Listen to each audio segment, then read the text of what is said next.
Hey, what's up YouTube? What's up Facebook?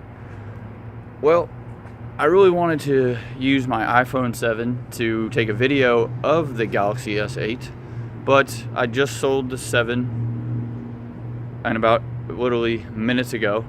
So, in case you're wondering, the video is being shot from a S8, the front-facing camera, not the rear. So it's the weaker camera of the two, but it seems to be taking pretty good video. The only issue I had with it was that I took a video in daytime and it did some really strange lighting on the sweat on my forehead. But I think it was something to do with the HDR. It was oversensitive. But anyways, I am an iPhone loyalist for sure. I've had tons of different phones. I've been rooting, jailbreaking phones, custom ROMs, unlocked bootloaders, bricked phones, so many different phones that most of the time if I try to talk about it with people, they either lose interest or just don't want to talk with me.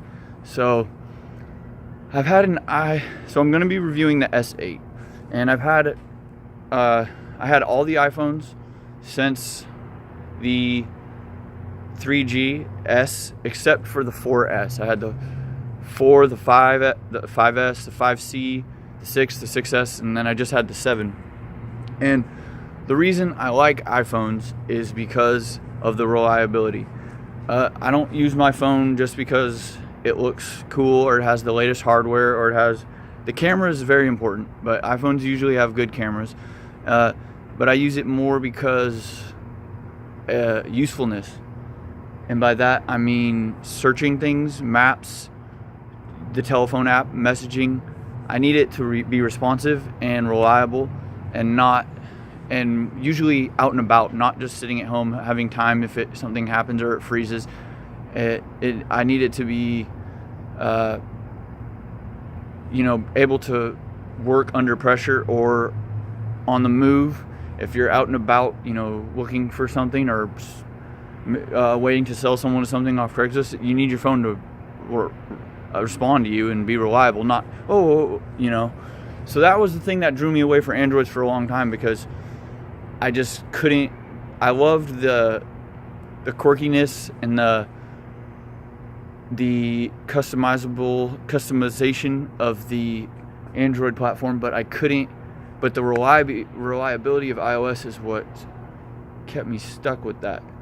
So, anyways, I just recently switched carriers, and I had the opportunity to get an S8, which I did. So I sold my iPhone, and there's a couple reasons why I got the S8. First off, the screen on the S8 is a pretty beautiful screen. I have a 4K laptop, and ever since I've had a 4K laptop, looking at a normal resolution 1080p or any type of other HD is almost laughable, and it's hard on your eyes, honestly.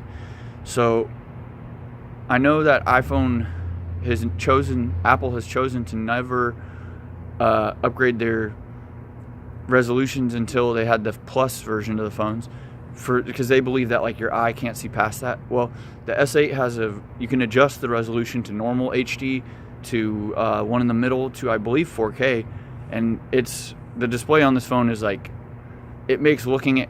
I had pictures and wallpapers saved to my iPhone that I transferred to my S8, and it's they look amazingly better. The difference is very impressive. And not to mention, the camera on the S8 takes great pictures.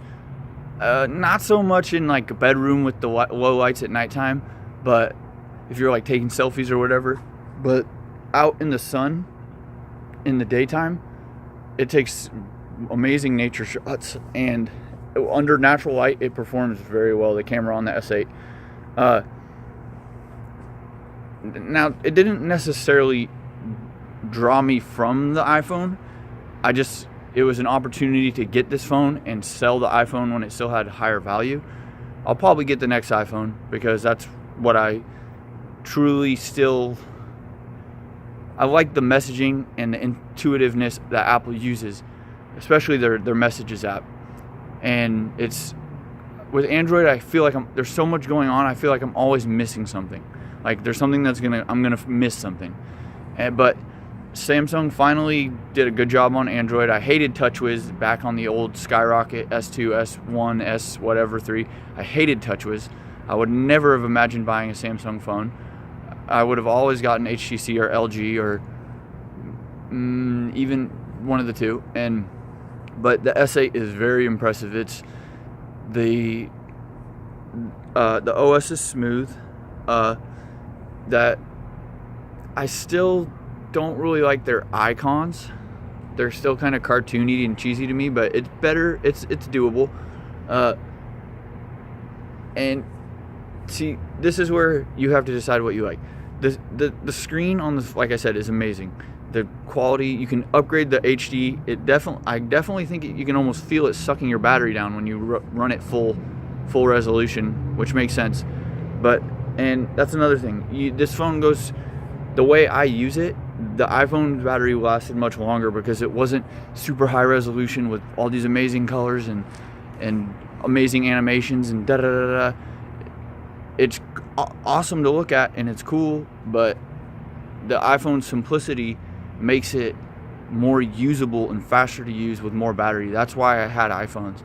But and I feel like the S series, the Galaxy series, has finally gotten at least usable for me to where it's not crashing all the time, which I don't think Samsung did much, but to me Android was buggy and crashed. And I mean, even on the S8, the Play Market crashed within the first night I had the phone, so it's like kind of predictable with Android.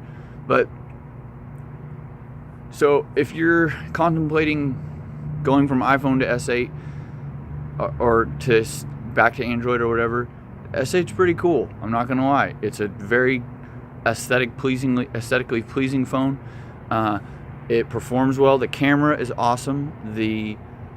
But if you have a lot invested in iPhone, like applications, it'll transfer your music over no problem. But if you have a lot tied into Apple,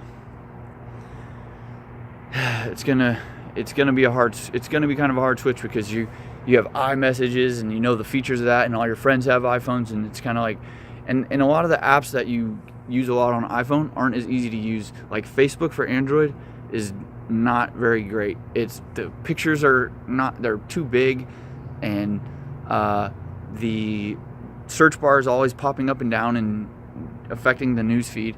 It's still not as refined as iOS, but it's getting there, and the camera in the screen might be enough to get you to use an S8. It was enough for me, because for one, I enjoy high resolution, and also I enjoy a great camera. And the only time I really liked the iPhone's camera better was in my room at nighttime with only unnatural light. It took more natural looking pictures. The Samsung, the skin looks orange, and but at daytime outside, it's a much better camera. It takes like wallpaper quality pictures. So just sending this out to people who are thinking about it, I would have fought tooth and nail for iPhones with anybody, but you might want to check out the S8. It's a pretty cool phone.